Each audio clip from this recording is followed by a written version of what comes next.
jamhira mon bandiraɓe sehlaɓe heɗotoɓe radio Juillet sare hande ko aset nogas jeeɗi lewru juillet hitan ujunnaji ɗiɗi nogas nayyi garti kadi addan ɗon kabaruji mon e ɗemgal Pulaar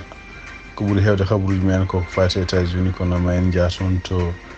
Burkina Faso jeeyan toon to Sénégal ko fati kabaruji men international kadi duttoɗen toon to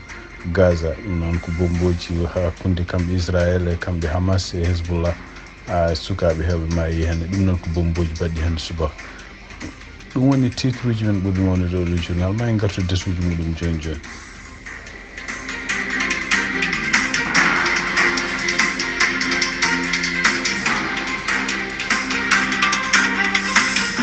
bandiraɓe sehlaɓe heɗotoɓe radio Juillet sare jamhire moon mbiɗen ni toon to États-Unis ɓuuri hewde kabaruji men hannde ɗum noon ko campagne gonaɗo oɗo saha joni hakkude kanko Donald Trump ancien président mo États-Unis e kanko Kamala Harris tawde ko kanko ɗamina hankkadi mo won nometeɗo toon to parti démocrate en pour wonde ɗaɓɓude ardade leydi États-Unis eyyi ɗum noon ko anda taw oɗo saha joni ko kanko Kamala Harris o ƴeftani sawo hol gono jogorɗo wonde vice président makko ko noon en wayno ko yimɓe jeetato walla yimɓe ha yimɓe sappo ene woodi liste mo ganduɗa gandaɗo ɗo saha joni kono ɓurɓe wonde tumede hawnaki kañumen koye men ma goto mumen ma won ƴeftaɗo vice président ene wayno ko gouverneur mo Kentucky biyeteɗo Andy Beshear, gouverneur mo Pennsylvania biyeteɗo Shapiro, gouverneur Caroline du Nord hono kanko biyeteɗo Roy Cooper e goɗɗo kadi oɗo saha joni hawnaki ɗaminaɗo ma ƴefte donc kanko sénateur toon to Arizona biyeteɗo Mark Kelly ene wayno ko ɓeɗo yimɓe woni oɗo saha joni tumaɓe hawnaki walla sikkaɓe goto e mumen ma ƴefte ɗum noon ene wayno ko ɓuuri hewde journal uji hen oɗo saha joni o limtata ko kanko Mark Kelly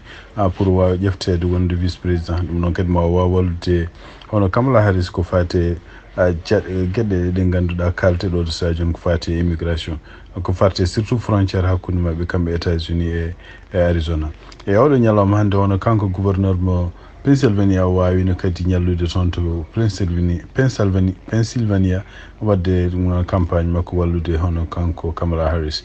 gouverneur mo Kentucky ano Andy Beshear kanko ñalawma janggo dimanche ɗum ɗamina kanko ne mo ñallu toon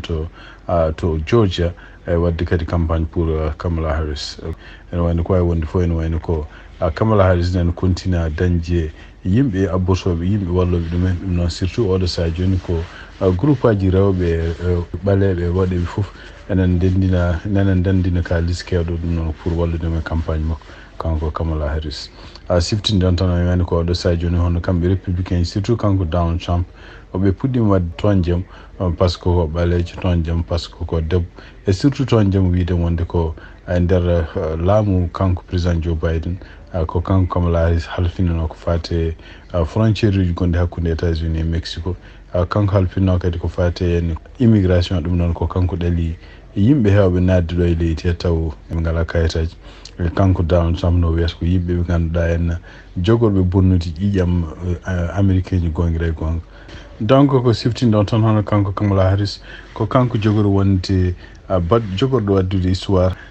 debbo ɓalejo taw kadi ne wawi ene wona gonnoɗo vice présidente e kañum hoore mum wona président ɗum noon e nder 49 vice président ji ɓennuɗi ene wayno ko en wiyama oɗo saha joni ko yimɓe nayyi toon mbawi wonde hen ummade vice gonta kañum hen président ji ɗum noon ene jeeya ɓeɗo nayyo ɓennuɓe hono kanko biyeteɗo John Adams kanko wonno ko vice président en jeeya hen Thomas Jefferson wonno kañum ko vice président Martin Van Buren kañum wonno ko vice président wonti président donc cakkitiɗo wonde vice président wonti président ko hono kanko George Bush mawɗo donc ene wayno ko Kamala Harris wonata neɗɗo jeeyoɓo e histoire Amérique gonnoɗo vice président après caggal muɗum wonti candidat pour wontude président so tawi o heeɓi laamaji kanko Kamala Harris noon siftinde on ko kanko wonno vice président hono Joe Biden ene wayno kadi e nder histoire makko kalteɗo ko kanko woni debbo gaddano meɗɗo wonde vice président ɗo e États-Unis ko kanko kadi woni debbo gaddano meɗɗo wonde ministre de la justice toon to e leydi Californie kanko kadi wonno debbo gaddano meɗɗo wonde taw ko ɓalejo surtout gonnoɗo toon prosécuteur toon to San Francisco ɗum noon ko histoire juɗɗo donc ko wawi woni fof on oɗo saha hono kanko Kamala Harris e nder campagne makko eɓen kutoro kadi qualification ngaji ɗi o jogui foof wonde wonde debbo meɗɗo wonde vice présidente meɗɗo wonde procureur meɗɗo wonde persécuteur taw kadi ko ɓaleejo taw kadi ko jogiiɗo kadi asli muɗum walla asku muɗum tan en wiye wonde ko kañum hoore mum ko neɗɗo asiatique pour hutorade wiide wonde ko kañum jogii qualification ko wawi wonde fof ene wayno ko républicain ñinen puɗɗino addude oɗon attaque wiide wonde ko ala qualification pour de président mo États-Unis wonde républicain ji kadi en kutorto noon won konngudi wiide wonde ko oɗo saji ene wayno ko kanko ko neɗɗo jeyaaɗo minorité ko ɗum waɗi Joe Biden ƴeftimo yo won vice président kono ene wayno oɗo saha hono kamɓe républicain ji eɓene pecci oɗon banggue par ce que kanko Mike Johnson o haaldino wi wonde républicain ji kutoro kala ko fate en leñam ko surtout haalde wonde ko ɓaleejo walla haalde wonde mimim ko debbo par ce que ɗum ɗon ko ma addu laawugol mawgol wonande rewɓe leydi ndi e wonande kadi surtout ɓaleɓe ko ɗum noon ene wayno ko kaɗon haala heɗono kamɓe républicain ji surtout toon to Fox News ɓeɗen continue hutorade ɗeɗon gueɗe surtout ko wiide wonde ko ɓaleejo walla wiide ko debbo ɗum waɗi oɗo saha joni rewɓe laayiɓe États-Unis ko hunde kadi nde meeɗani yiyede pour supportemo kanko Kamala Harris e surtout kadi oɗo saha joni tawde kanko Kamala Harris ko neɗɗo kadi kaɓantenoɗo oɗo dummuno fof ko fate no droit ji rewɓe surtout droit ji rewɓe ko fate cellal muɗum ɗum noon koko guila e avortement en ha e gueɗe ɗe ganduɗa rewɓe ne poti hutorade gueɗe ɗe kutorto e surtout yenno so tawi pour hadde ɓe kamɓe rewɓe wonde de taw kadi ɗum kadi ko gueɗe kaɗaɗe gueɗe ɗe ganduɗa kamɓe républicain ji conservateur uji ɓe kadi ɗum kamɓe kadi wonɓe toon to tribunal ɓurɗotode États-Unis mbiyata cour suprême eɓe kadi ɗum fof ko kanko Kamala Harris ko kaɓantinoɗo sibama ɗum noon ene wayno ko mouvement ummiɗo joni o taw ko mouvement rewɓe ne hokkimo dole oɗo saha joni donc habaruji men États-Unis cakkitortoɗen ko toon to Californie cumu mbongu en toon waɗi toon to Californie ɗum noon ko ɗeɗo balɗe fof ene wayno ko tumnade koɓe kaali hannde oɗo ñalawma samedi 27 lewru juillet ene wayno ko nokku biyeteɗo parc faye cumu ngungu to ngu ko cumu ngu hono muɗum hewani yiyede oɗo saha joni ɓe mbi ken won temedere capanɗe nayyi e ɗiɗi ujunere hectare ene wonno suumi ɗum noon galleji kewɗi ne jeeya hen ɗum ɗon kadi forsi ken wona ujunnaji e nayyi neɗɗo yimɓe honnoɓe toon eggude oɗon nokku ɗum noon ɓe kaldini ɓe mbi wonde ko ɗiɗo laddeji koye nokku wuuro wiyeten ko Chico ngoɗon wuuro kadi woni ko kene wona temedere capannayyi kilométre hakkude muɗum e Sacramento ɗum noon ko banggue Sacramento ko capital Californie. habaruji men international guiɗirɗen ko toon to Gaza e tugnadi kadi Al Jazeera ko holli kene wona 33 neɗɗo warama toon hannde toon to Israel ɗum noon ko caggal nde kadi kamɓe Israel naɓe berli bombo toon to école goto école o kadi ko ɓuuri hewde ko yimɓe jangganoɓe wonɓe toon e kadi wonno sukaɓe donc tugnade hande Al Jazeera ko haali wonno ministre toppitiɗo ko fate cellal toon to Gaza ɓe mbi wonde kene wona 33 neɗɗo maayi toon ɗum noon ene wayno ko ɓeɗon kadi kene wona temedere capantati e jeenayi mbarama toon ɗum noon ko caggal nde kamɓe Israel ɓe neldi berli ɗiɗon bomboji noon ene wayno ko kamɓe Israel ɗeɗo balɗe ɗiɗi ɓennude ɓeno continue ɓe berlo bomboji surtout e nokkuji ɗi ganduɗa e taw ko école aji goni hen walla ko nokkuji taw ko yimɓe kadi civil enen corni hen ko ɗum waɗi kadi kamɓe Israel kadi bomboji berlama toon to mabɓe taw ɗiɗon bomboji kadi werli ɗum ko Hezbollah e tugnade no ɓe kaaliri kadi mbi wonde ko Hezbollah wawino werlade toon bomboji kadi waɗi kañumne kene wona 14 neɗɗo toon to banggue donc tugnade kadi e habaruji gomiri toon to Israel ɓe mbi wonde kene wona 11 neɗɗo maayi toon to wuuro wiyeten ko Majdal Shams ɗum noon e tugnade Israel naɓe ko kaali ɓe mbi ko kamɓe Hezbollah mbawi werlade ɗiɗon bomboji toon ngoɗon wuuro noon woni koye ko mbiyata Golan Heights noon ko nokku Palestine mo ganduɗa henna kam woni koye contrôle kamɓe Israel kono noon kadi woni koye jimadi hono Jordanie ko wawi wonde fof ne wayno ko ministre toppitiɗo ko fate défense mo Israel wi wonde ko ɗum ɗo kadi kamɓe koɓe wattotoɓe ɗum noon e wayno ko Hezbollah e communiqué jaltuɗo wi wonde ko kañum ala fof responsabilité e oɗon attaque wona kañumen kono noon ko wawi wonde fof ene wayno ko oɗo saha joni ko haare nde koko jogori kadi koko ɓeydi kadi wulde ɗum noon fof waɗi ko caggal nde kanko Benjamin Netanyahu o ummi ga États-Unis ɗum noon ko hanki ki hiiɗi fatu toon to Israel caggal kadi nde o fotti hono président président mo États-Unis Joe Biden vice président mo États-Unis on Kamala Harris e kanko kadi ancien président Donald Trump toronto Florida way wonde fo en wayno ko ɓeɗo tat fof ko nannimo ko wonde ko yo wat feere kala ko wiyete jamno dañira toon to Gaza aussi ɗo nanodiral ngal Hamas kañum hoɗum jaaɓi oɗo saha joni beele yimɓe mabɓe nangaɓe ɓe Hamas nangunoɓe meɗen garta beele kadi jaam bomboji walla hareji gonɗi toon to Gaza ɗi darto national hande toon to Burkina Faso hono kanko capitaine Ibrahim Traoré o wawi jaɓɓade walla fotude e nulaɗo gomiɗo toon to Mali biyeteɗo colonel Malick Diaw kañum woni gardiɗo conseil national transition toon to leydi Mali oɗon kadi arno ko pour wawde yewtidde makko pour ko fate henno kamɓe ɗeɗo leyɗele tati hono Mali Burkina Faso e Niger holno ɓe mbaɗirta ko wiyete parlement taw ko kamɓe ndendi ɗum noon kadi ko ɗum ɗo fof jeeya koye peeje ɗe ɓe jogui oɗo saha joni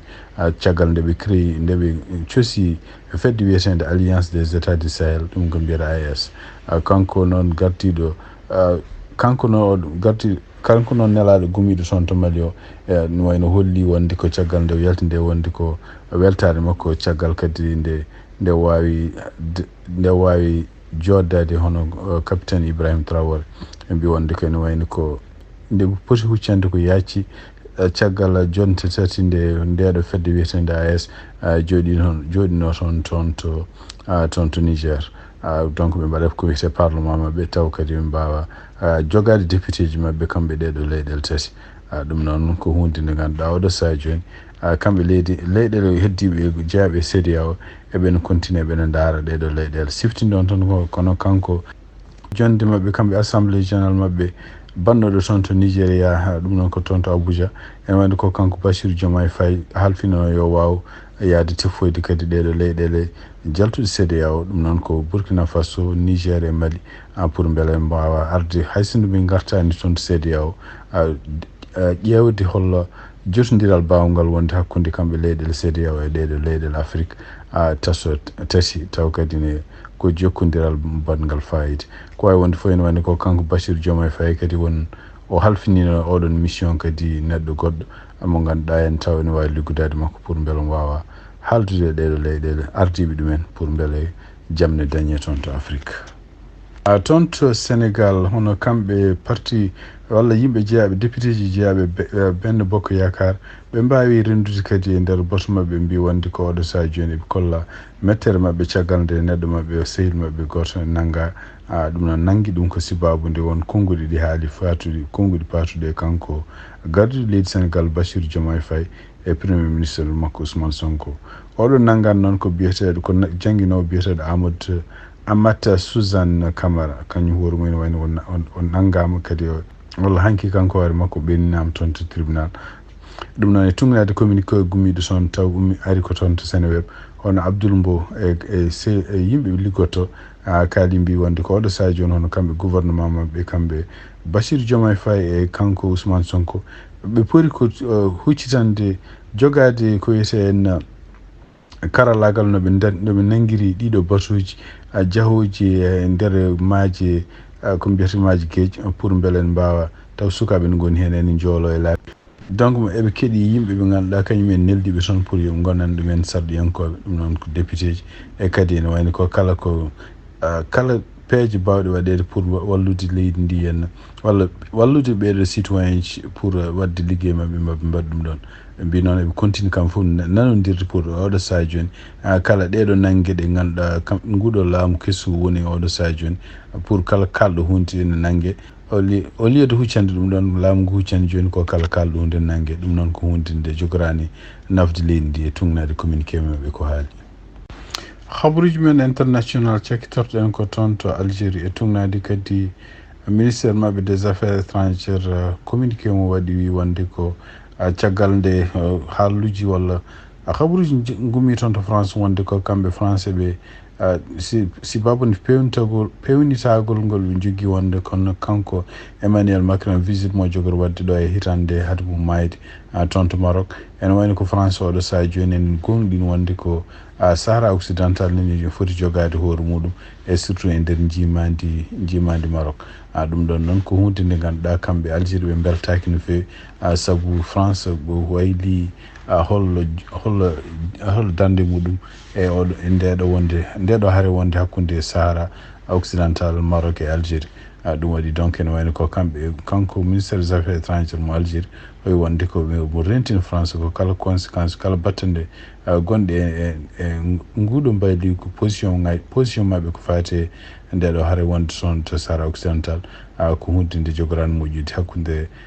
jottodiral mabɓe kamɓe Algérie e France. ɗum noon ko haaluji ɗi ganduɗa kamɓe keddotete ene wayno ko laamorto toon to France ɓe jaɓani yañade no fewi ko fate ɗiɗon haaluji. Maroc kañum hoore mum jaɓani yañaten kono noon e nder habaruji gommiɗi toon to Rabat hono kamɓe galleji kewɗi jeydiyankoɓe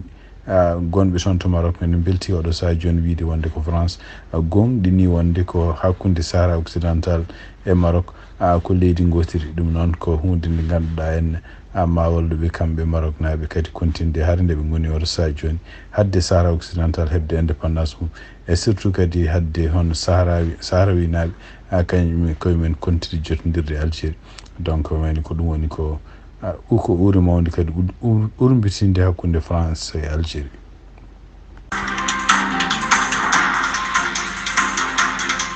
bandiraɓe sehlaɓe heɗotoɓe radio Juillet sar ko ɗi kabaruji min jogon noon hannde ɗemgal Pulaar siftinde on tan hannde ko aset 27 lewru juillet hitande 2024 en mbaali jaam on jarama ha janggo kadi so Allah jeeɗi.